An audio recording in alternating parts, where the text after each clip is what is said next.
بسم الله الرحمن الرحیم د قربانی متعلق دا یو ډیره اهمه مسله ده.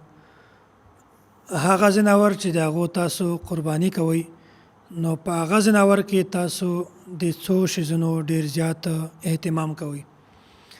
دا خبره چې هغه ځناور عیبدار نه وي، پاکه څه عیب نه وي، کچیرته په ځناور کې عیب وي بیا داسې ځناور قربانی ده نه ده صحیح. په نن نشست کې څو خبرې دي. اول دا چې هغه ځناور چې د هغې ښکر مات شوی وي، هغه ځناور چې د هغه لکۍ کټ وي، هغه ځناور چې د هغه تیونه کټ شوي وي خراب وي، او هغه ځناور چې هغه کمزوری وي، او هغه ځناور چې هغه ړوند وي. آیا د داسې ځناورو قرباني دا صحیح ده او که نه؟ شرعي د څه حیثیت شته او که نه؟ نو اوله خبره ده چې هغه ځناور چې د هغه ښکر مات وي، که چېرته داسې ځناور وي چې د هغه ښکر معمولي مات شوی وي بیا د داسې ځناور قرباني دا صحیح ده. او که چېرته د ځناور ښکر دا د ولې نه راختلی وي بیا د داسې ځناور قرباني دا قطعا جایزه نه ده. داسې شرع معنی الاثار کې دا روایت موجود ده و یو کس حضرت علی رضی الله تعالی عنه په خدمت کې حاضر شو، فسأله عن المکسورة القرن فقال لا يضرك. بیا یک سړي دا سوال ځنه وکړو چې ما خو یو ځناور ده بیا د هغه ښکر مات شوی ده. حضرت علی رضی الله تعالی عنه ورته وفرمایل لا يضرك، په دې کې هیڅ قباحت نشته، هیڅ نقصان نشته. یعنی که داسې ځناور وي چې د هغه ښکر معمولي مات شوی وي بیا د هغه قرباني ټیک ده، که چېرته د ولې نه راختلی وي بیا د داسې ځناور قرباني دا قطعا جایزه نه ده. دویم عیب په ځناور کې هغه د لاکۍ وال ده.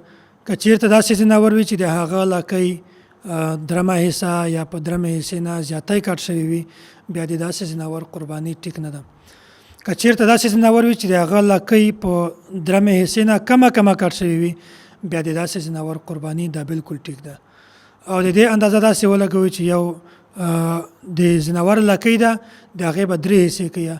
که چېرته په درمه حصه نه کمه کټ شوې وه بیا خو قرباني صحیح ده، که درمه حصه یا په هغه نه زیاتی کټ شوې وه د هغې قرباني دا صحیح نه ده. اعلاء السنن کې دا روایت موجود ده. او داسې هغه ځناور چې د هغه تیونه خراب وي، تی خراب وي بیا د داسې ځناور قرباني صحیح ده او که نه؟ المعجم الاوسط للطبراني کې حضرت ابن عباس رضی الله تعالی عنهما دا روایت ده وای رسول الله صلی الله علیه وسلم فرمایلی دي لا يجوز في البدن العوراء ولا العجفاء ولا الجرباء ولا المستلمه اطباؤها.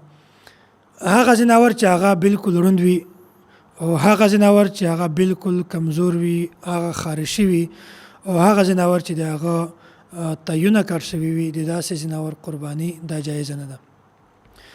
او بیا د تیو مقدار دا څومره تی کټ شوی وي، څومره تی خراب وي بیا د دې قرباني نه کېږي. فتاوا عالمګیري کې دا نقل شوي دي وایي غټ ځناور غوا میخه د دې که چېرته یو تی خراب شي 3 تیونه سلامت وي د دې قرباني صحیح ده. که چېرته غوا یا د میخې 2 تیونه خراب شي بیا د دې داسې ځناور قرباني دا صحیح نه ده. او وړ ځناور وزه او ګډه که چېرته د دې یو تی خراب شي د دې قرباني بیا هم صحیح نه ده.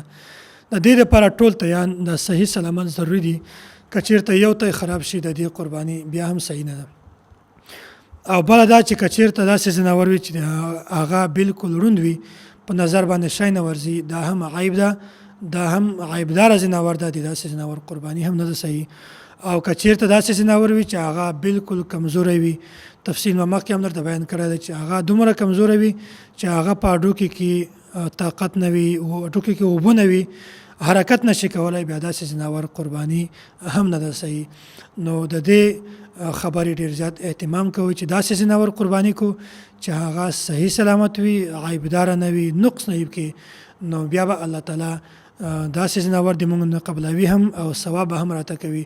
ځکه چې نبي علیه الصلاة والسلام فرمایي وایي هغه ځناور چې د هغه لکه بیزه شوه یا چلی شوه د هغې د هر ویښته په بدله کې به هغه کس ته یوه نیکي ورکوي. او که چېرته داسې ګډه وي د هغې ویښتان نه وي وړی وي نو بیا به د هغې په بدله کې هم هر انسان ته چې قرباني کوي د دې ځناور هغې ته به هم یوه نیکي ورکوي.